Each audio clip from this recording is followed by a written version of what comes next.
Hello നമസ്കാരം. തങ്കലാൻ എന്ന ചിത്രത്തിൻ്റെ ആദ്യ ഷോ കഴിഞ്ഞ് ഇപ്പോഴിതാ ചിത്രത്തിൻ്റെ ആദ്യ പബ്ലിക് റെസ്പോൺസൊക്കെ കേരളത്തിലെ വിവിധ തിയേറ്ററുകളിൽ നിന്ന് പുറത്തുവന്നുകൊണ്ടിരിക്കുകയാണ്. ആ ഒരു അപ്ഡേഷനാണ് ഇന്നൊരു വീഡിയോ ഭാഗത്ത്. വീഡിയോയിൽ മുൻപ് വീഡിയോ ലൈക്ക് ചെയ്യുക, ചാനൽ സബ്സ്ക്രൈബ് ചെയ്യാൻ വേണ്ടി ശ്രമിക്കുക.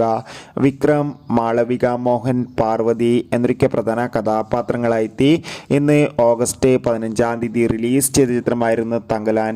എല്ലാ സിനിമാ പ്രേമികളും ഒരേപോലെയായിരുന്നു ചിത്രത്തിൻ്റെ റിലീസിനായി കാത്തിരുന്നത്. അങ്ങനെ കാത്തിരിപ്പിനുള്ളിൽ ഇപ്പോൾ ചിത്രത്തിൻ്റെ ആദ്യ ഷോ കേരളത്തിലെ വിവിധ തിയേറ്ററുകളിൽ അവസാനിക്കുമ്പോൾ ചിത്രത്തിന് ഹെവി പോസിറ്റീവ് റെസ്പോൺസ് തന്നെയാണ് പുറത്തുവന്നുകൊണ്ടിരിക്കുന്നത്. ചിത്രം കാണുന്ന പ്രേക്ഷകരെല്ലാവരും ഒന്നരംഗം പറയുകയാണ് ചിത്രം ഒരു മികച്ച ആക്ഷൻ ത്രില്ലറാണെന്നും ചിത്രത്തിൽ വിക്രമിൻ്റെ അതിഗംഭീരമായ അഭിനയം തന്നെ കാണാൻ വേണ്ടി സാധിക്കുന്നുണ്ടെന്നും. എന്തായാലും ചിത്രത്തിൻ്റെ കൂടുതൽ അപ്ഡേഷൻ അറിയാൻ വേണ്ടി കാത്തിരിക്കാം. തങ്കലാൻ എന്ന ചിത്രം കണ്ടവരുടെ അഭിപ്രായം കമൻറ്റ് ചെയ്യുക. കൂടുതൽ സിനിമാ വാർത്തകൾക്കായി ചാനൽ ഇപ്പോൾ തന്നെ സബ്സ്ക്രൈബ് ചെയ്യാൻ വേണ്ടി പരിഗണിക്കുക.